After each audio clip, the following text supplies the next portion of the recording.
Namaste.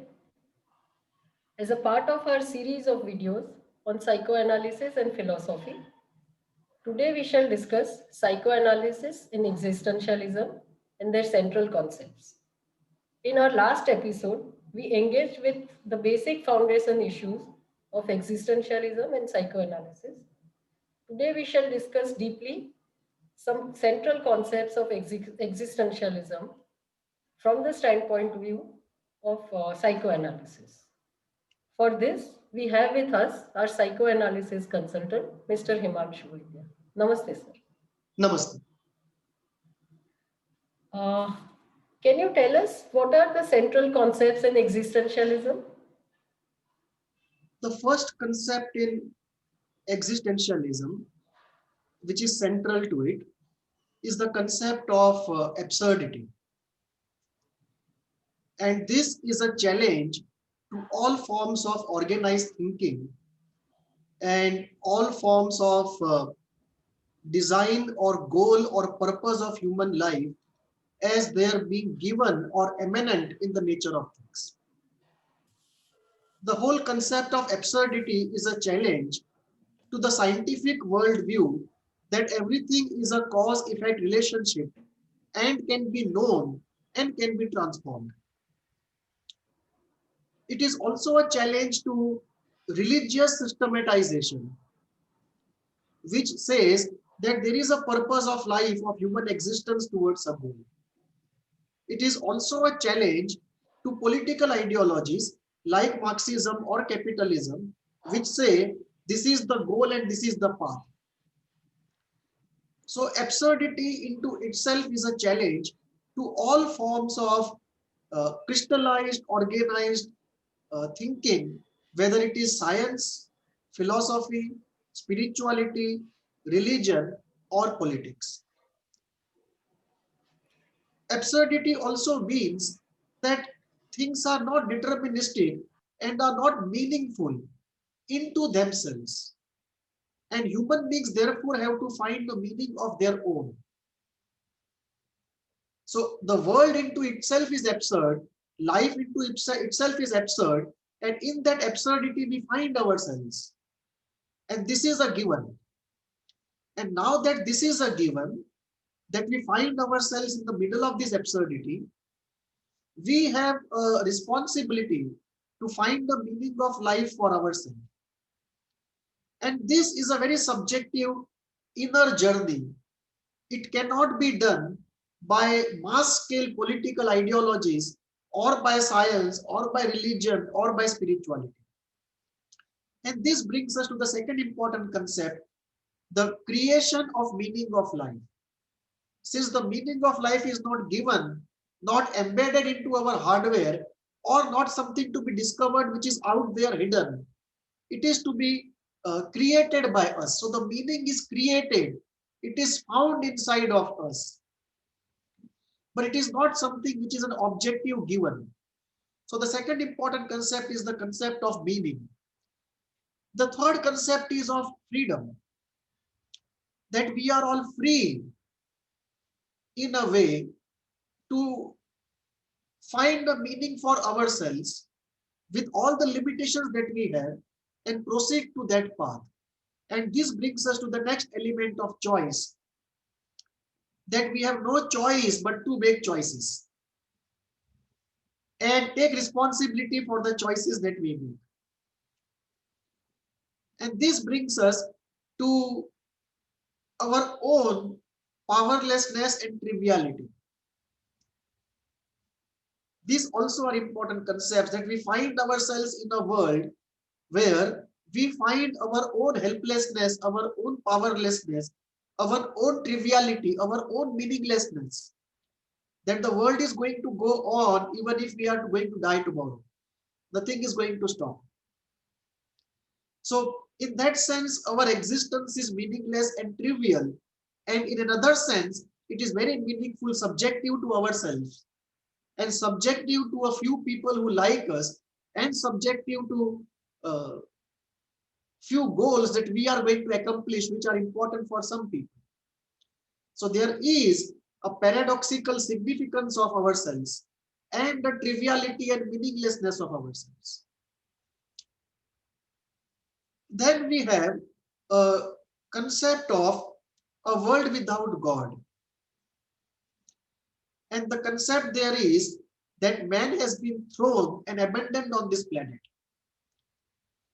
That we find ourselves thrown in the middle of circumstances which we never chose or we never created. We find ourselves in the middle of this whirlwind of circumstances, both as children and also as adults. And we have no role in creating these circumstances or even power to change them completely. We just find ourselves thrown in the middle of a circumstance. So the central tenet there, another central tenet is that man is thrown and abandoned in this planet. And this thrownness, as they call it, is a natural condition of us. That we find ourselves thrown, we find ourselves confused, we find ourselves bored, we find ourselves fearful and dreadful of things. And this brings us to another core concept of dread and anxiety. That we find this anxiety continuously throbbing in us, this dread of the parts of life. And this dread and this anxiety are not pathological as psychoanalysis would like us to believe, but they are a part of the very human condition, and there is no cure to the human condition. There can be a cure to anxiety which is pathological, which is created out of a trauma, but there cannot be a cure to anxiety which is coterminous with our life and which is a part of our human condition. So it is as much a part of our human condition as our breathing or our lung activity or our liver activity is. It is a constituent of what we call human existence. And the whole can in no way be free from its own constituents. And therefore, it is a part of our condition because it constitutes our condition. Then we have a very important concept of inward search. So most existential thinkers have been atheists. So they believe in a world without God. Nietzsche famously said, God is dead and therefore man is free. So the whole question is that if there is no God who has created a design of life and universe, if there is no God to whose sacred scripture morality can ultimately derive its authority from, then it falls upon human beings to create their own set of values and then try their best to adhere to that set of values. And therefore, morality is based then on human consent and not on authority of any scripture or any revelation or any authority figure in the religious or spiritual domain. So these are some of the core concepts. Apart from that, we have the concept of confusion and ennui. So confusion also is a very natural state of human affairs. It's a part of our natural human condition. And very importantly, ennui and emptiness. Ennui is when you have everything, but you don't feel happy. What do you do then? And this is this used to be called in historical yesteryears as a sickness of the rich. That you have everything that you want and still you are not happy, then what to do? And this condition was given this name of ennui. And Soren Kierkegaard experienced this very deeply and wrote about it. Soren Kierkegaard also brought in a theistic flavor into existentialism because he was one of those few existential thinkers who were believers in God. So he would not say man has been thrown and abandoned in this world like most of the existential thinkers would say, but he would talk about an inward search for God, and he would say he was very against the organized religion. So he would say Christianity has nothing to do with churchianity. And that sort of thinking. Lastly, we have uh, the concept of whether to live or not to live, and call into question whether we should live or commit suicide.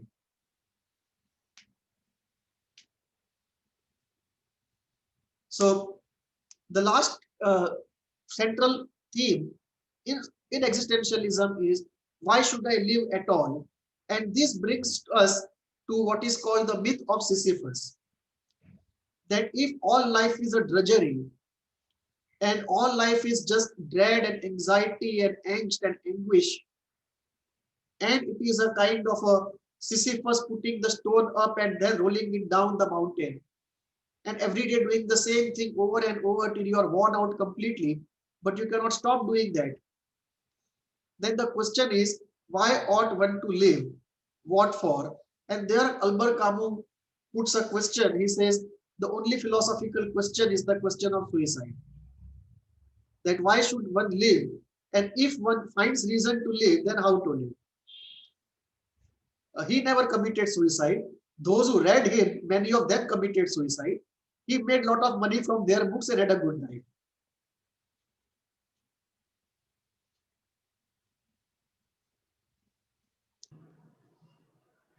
We've talked about many central issues of existentialism. So now can we start with an overall response first? As in, how does psychoanalysis respond to this set of ideas which are at the center of existentialism?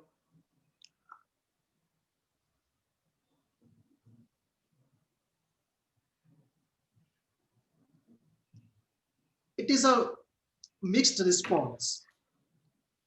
On some points, psychoanalysis would agree with existentialism. On some points, they would not agree.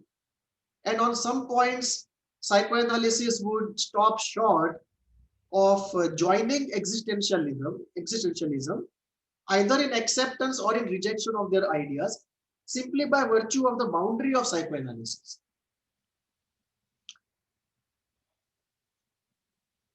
When existentialism talks about man and his condition on earth,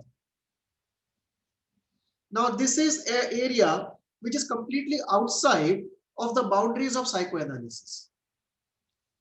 So for psychoanalysis, it is the boundaries are very clear. You start with diagnosis. On the left hand side, you have pathogenesis. On the right hand side, you have healing treatment plan.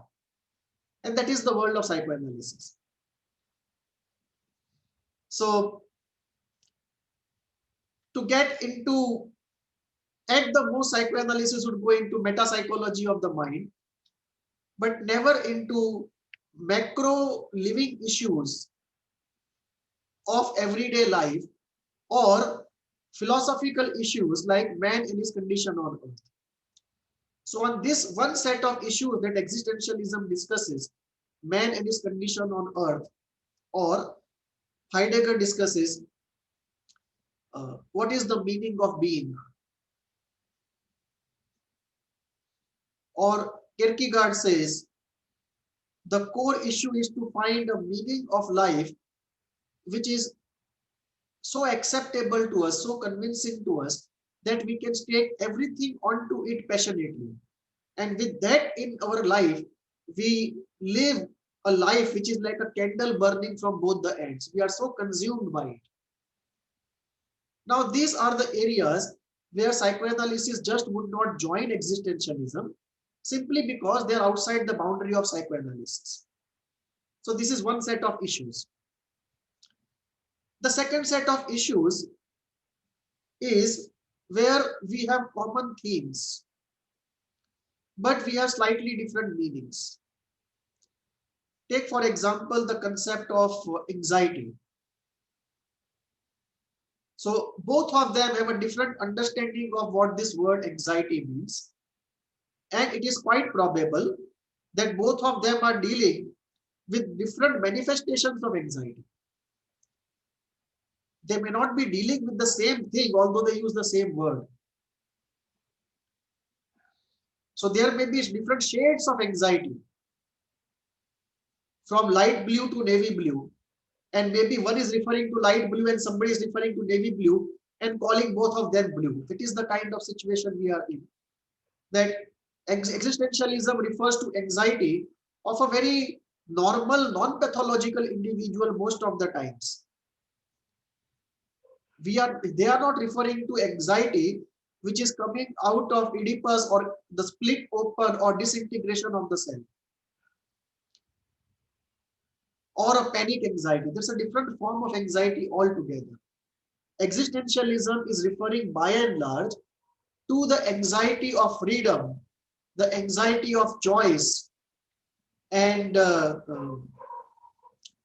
anxiety that comes by the very fact of looking at oneself. And therefore, I think the second set of issues is where the names are the same. So we have anxiety.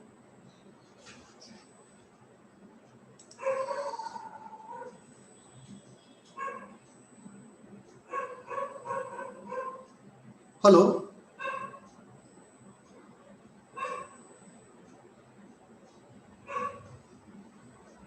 Hello. Yeah. So Yeah. the anxiety is the name is the same, but we are looking at very different things.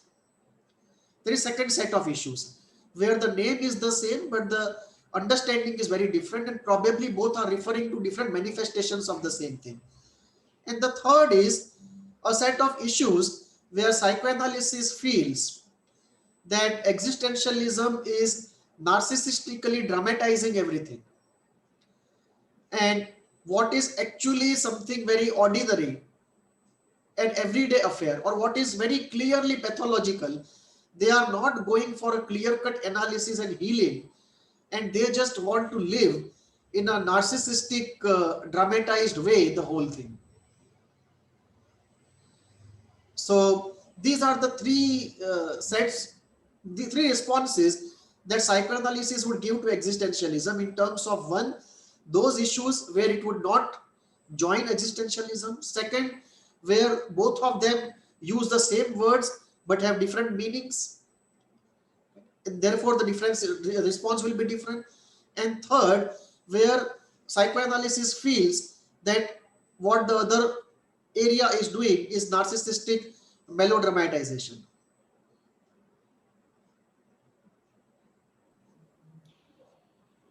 Himanshuji, my next question is connected to this itself. What you said about anxiety, how existentialism looks at it and how psychoanalysis looks at it. So can we go a little deeper into this aspect? Yes, for psychoanalysis, anxiety essentially is out of three sources. It is anxiety of something unpleasant happening in the outside world. It is anxiety of the past, something which was unpleasant and has happened in the past. It is signal anxiety of unpleasant emotions coming up to the surface, or the anxiety of disintegration of the self. Whereas for existentialism, the anxiety essentially is the anxiety of freedom, the anxiety of choice, the anxiety that one feels just being oneself, as though anxiety at a very low level is a constituent part of us. To put it in the language of Indian psychology, some sort of energy is always going to activate anxiety at the minimum level, which may be because of a continued fear related to survival or related to pain. So it almost as though it is always on. So it is a part of the human condition, or it is out of what will come out of our choice, the responsibility that we take for our choices, or out of our own freedom. Kierkegaard calls this anxiety the dizziness of freedom. That if you are constrained with the choice, it's easy to follow that path. But if all the paths are open, you feel anxiety.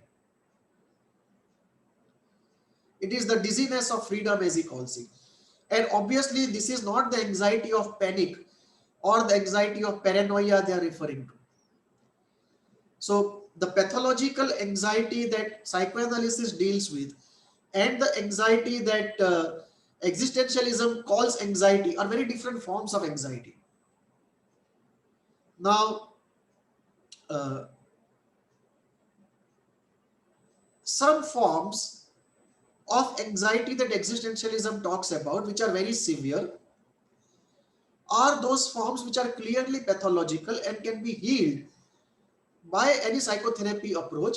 And that is where the psychotherapy schools, they criticize existentialism as a school which melodramatizes the whole thing, makes a virtue out of a sin, and does not take the simple path of getting healed what ought to be healed. So there it becomes more like a defense and diversion and dramatization of one's suffering out of narcissism. But both of them are talking of different things when they talk of use the same word anxiety. The existential anxiety and the pathological anxiety are very, very different. One more element is where existentialism is right is the anxiety of the unknown of the tomorrow. Now that is really a part of the human condition, that we really don't know about the anxiety, about we really can't do anything about the anxiety of tomorrow. So on this point, there is a point with existentialism, and there is a point with psychoanalysis where, when it says that many of the forms of anxiety they talk about actually just ought to be healed. And lastly, about the wideness of existentialism. The good thing existentialism does is it is very wide and open. And this is where I think uh, there is a lot for psychoanalysis to actually, if not in terms of the letter, at least in the form of the spirit, absorb and learn from existentialism.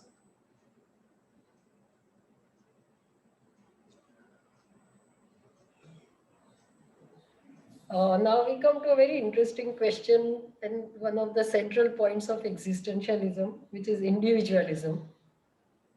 Uh, is individualism of psychoanalysis and existentialism any different from each other? Very different. Psychoanalysis is a product of modernity, and therefore the individualism of psychoanalysis is the individualism of hedonism and utilitarianism, whereas the individualism of existentialism is a philosophical, spiritual, and an open individualism. It is real, genuine individualism. It is not the uh, society prescribed or modernity prescribed form of individualism that psychoanalysis practices. And therefore, the very openness of this term of individualism, the way existentialism sees it, this openness opens up possibilities of exploring spirituality, philosophy, living oneself. And this is what existentialism is all about. It is a living philosophy. It is not an armchair philosophy. And the living philosopher, the existentialist, therefore is a man on the street philosophizing based upon his real life experiences outside and inside. And this brings the existentialist very close to a spiritual seeker on one platform, not on metaphysical platform, but on one platform in terms of the exploration of the everyday normal life before one goes into the paranormal exploration. So the individualism of psychoanalysis is very much based upon to be able to work and love, to be able to adapt to society, to be able to do reality testing and conform to the statistical norm of reality testing. Whereas for existentialism, the subjectivity and individualism can go to an extent which may be diagnosed as pathological by psychoanalysis. So the individualism definition is very liberal in existentialism, very open and almost akin to spiritual individualism, which is not irresponsible, but it is open. And it did not conform to the utilitarianism of the Industrial Revolution and all that has followed from there, or the hedonism of modernism or even pre-modern days, which is at the core of what we today call individualism in the normal sense of the word. That the normal meaning of individualism is what psychoanalysis also believes, and that is essentially utilitarian or hedonistic, compared to a very different definition, very open and wider definition of individualism in existentialism. In fact, in existentialism, the individualism is a great responsibility. The freedom and the privilege of individuality is a great responsibility to search for one's authentic self and one's authentic values, by which then to live and take full responsibility of consequences thereof.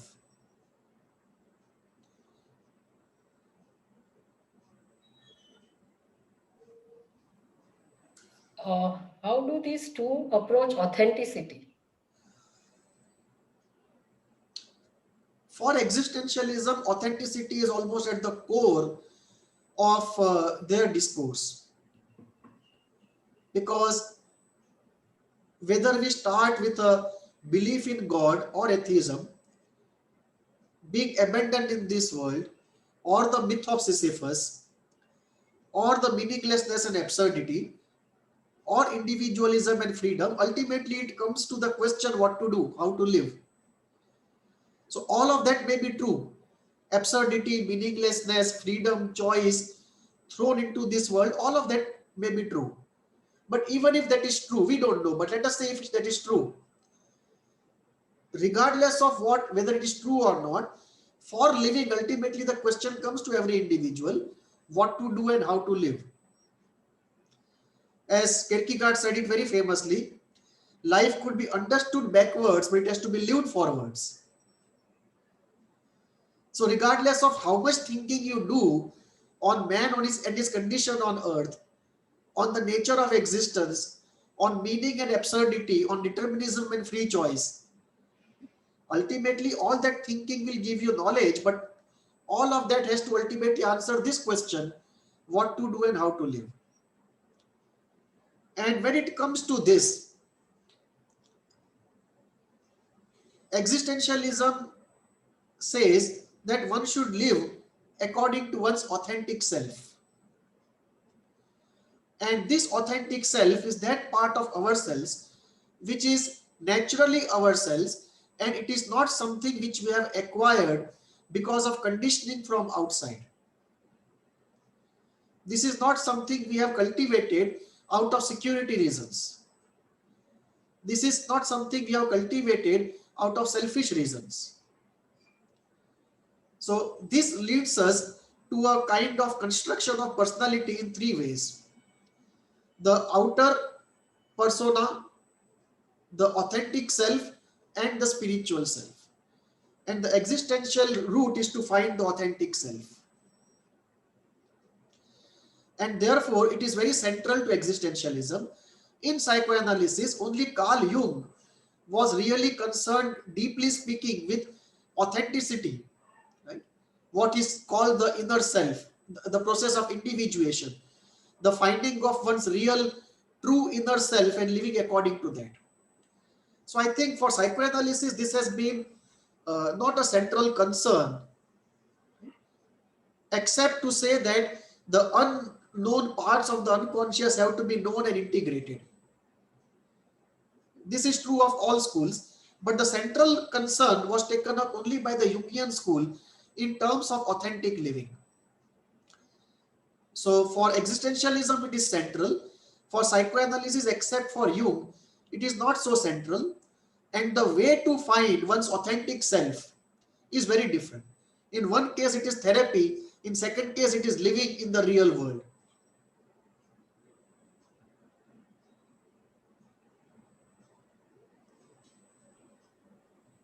Uh, how do existentialism and psychoanalysis deal with narcissism, dread, boredom, and ennui? It is only now that in understanding psychoanalytic concepts, we are also inviting opinions from existential thinkers. And by now, of course, I mean last 20-25 years. Take narcissism.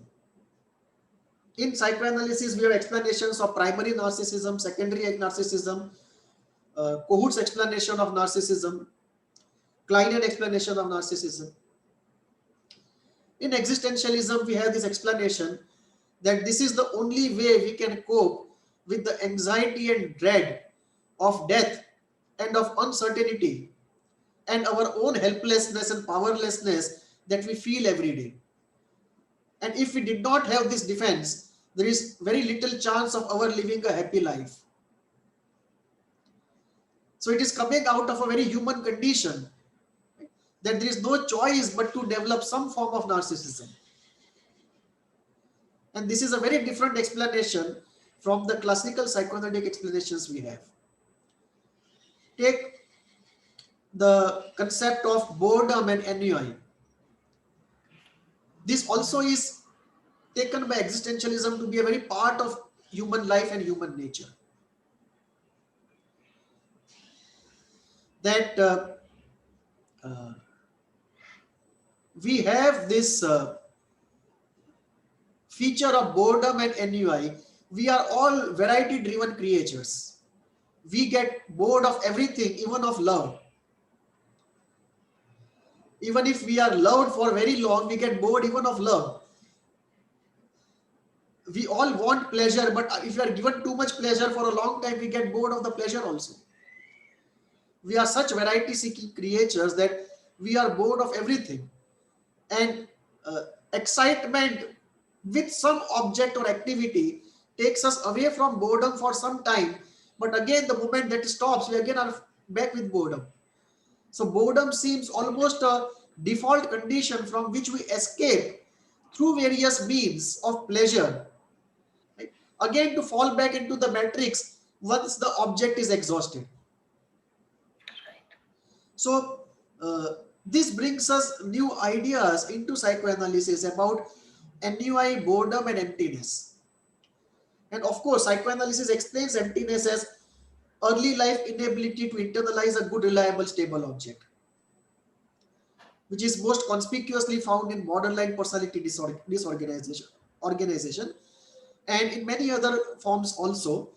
But the phenomena as a living phenomena per se of boredom, ennui, and emptiness, they are very much a part of existentialism, and for some of them we have an explanation in psychoanalysis, like narcissism, but we don't have explanations for ennui. We have explanation for emptiness, not for ennui. We have explanation for search for excitement, but not for boredom. We have explanation for confusion, right?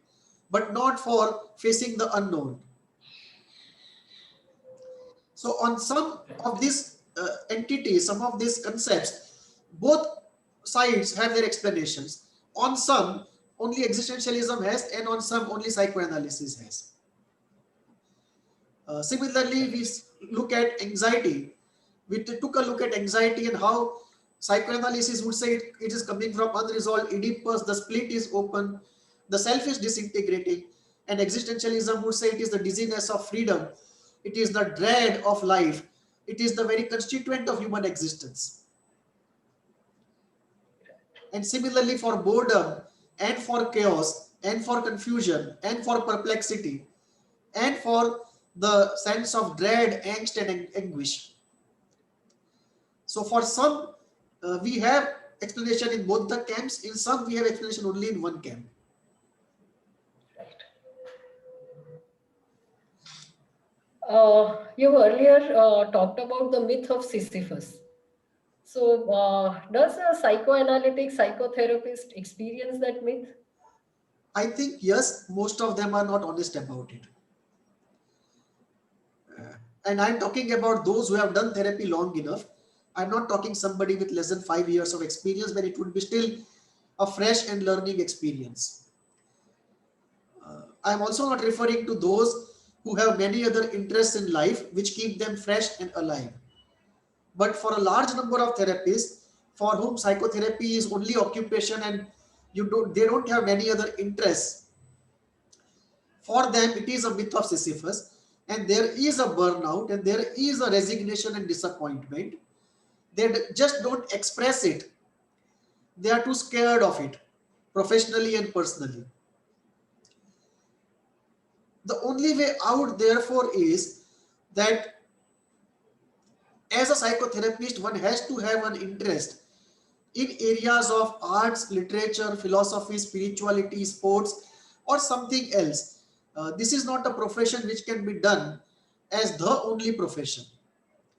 This is a profession which requires, if this is a major interest, you require three different minor interests to keep you fresh and alive. Otherwise, the burnout is not only very real, it's very rapid.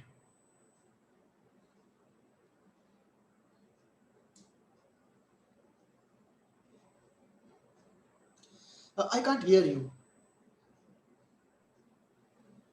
Yeah. We go to our last question. How do you see both of them, as in existentialism and psychoanalysis, enriching each other in the area of holistic healing and spirituality? I think all the three have something to get from each other and enrich themselves.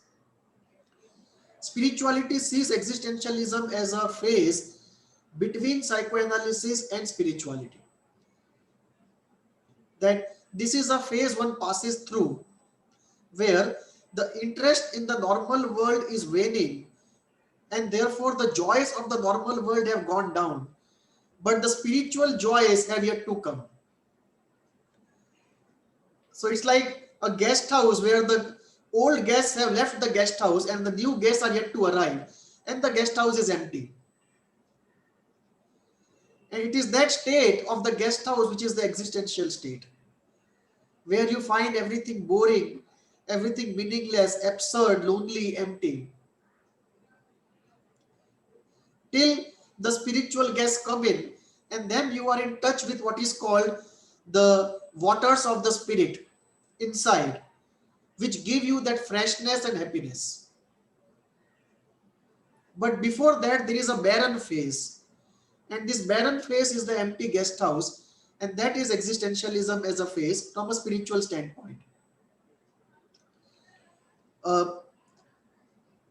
My personal feeling is that there is a lot for spirituality to get from both existentialism and psychoanalysis to accelerate the spiritual seeker's journey. For existential followers, spirituality can be a resolution of their pain and suffering, provided they can see it and practice it. And they are not blinded by their karma or their choices or their pathological love of suffering. And in some cases, maybe the self journey. Nothing pathological, just the journey of the self may be such. For psychoanalysis, I think it is both the existential philosophy and spirituality are very good enriching areas to widen and deepen oneself, and particularly from spirituality take the tools of healing, because spirituality is an area which is very rich in the healing tools, because psychoanalysis has made an advent historically in the last 100-150 years, but spirituality has been dealing with the same problems for thousands of years. So Tools have been designed, efficient or inefficient, direct or indirect, based on belief or based on reason, but the tools are there, not one, but basket full of tools. Tools of visualization, of mantra, of idol therapy, of doing certain processes like psychodrama, in Tantra what we call Avishkar, energy healing, using certain herbs for taking oneself forward, taking certain intoxicants or certain substances to alter the mental states. So spirituality is full of a basket of tools, and they have to be scientifically validated and brought into psychoanalysis. Apart from the model of the mind and the meta psychology which spirituality has. So that is the way I think all the three have to mutually gain from each other. And from spiritual point of view, I think spirituality as an area has maximum to gain from both of them.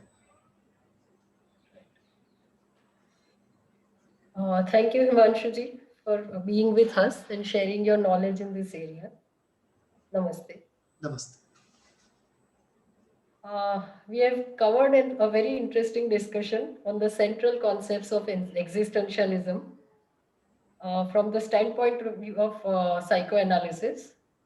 If you have any query or any feedback on this, do write to us at hvindia@gmail.com. Namaste.